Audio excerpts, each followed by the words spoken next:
Here's the truth no one likes to admit. Sometimes business coaching doesn't work. But when it fails, it's usually not because coaching itself is broken, it's because of a few common pitfalls. So let's talk about those now so you know how to avoid wasting your time and your money. So the first pitfall tends to be a lack of commitment. You see, coaching is not a magic pill. If the business owner isn't willing to show up, do the work, and be coachable, then no coach in the world is going to be able to create results for them. Think of it like joining a gym. If you hire a trainer but you never actually go and lift the weights, you're not going to see any results. Coaching works the same way. The effort has to be applied consistently. It's like Jim Rohn said, you can't hire someone else to do your push-ups for you.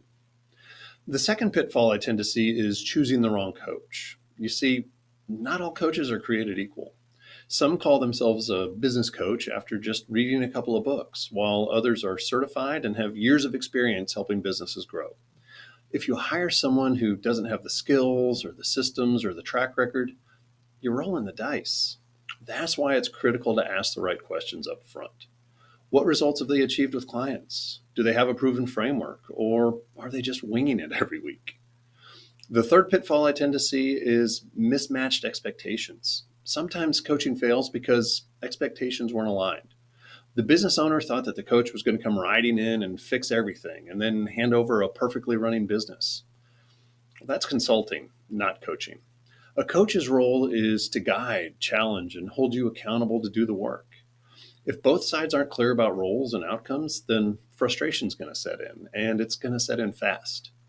The fourth pitfall is short-term thinking. Often coaching fails because people quit too soon. They want instant results, but building systems and teams and profitability, well, that takes time.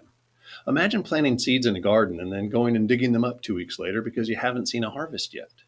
Coaching is about creating sustainable growth, and that takes commitment over time, not just a couple of sessions.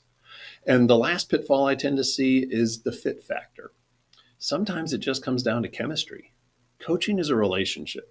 If you don't connect with your coach, if you don't feel challenged, supported, or understood, then it's not going to work. And that's why I always encourage business owners to interview a coach before committing. The right fit, well, it really does make all the difference. So, lack of commitment, the wrong coach, unclear expectations, short term thinking, or a bad fit can all doom a coaching relationship before it starts. The good news is, every one of those can be avoided. Now, if you're considering coaching, let's have a conversation. No pressure, no sales pitch, just a chance to see if it's the right fit for you and your business.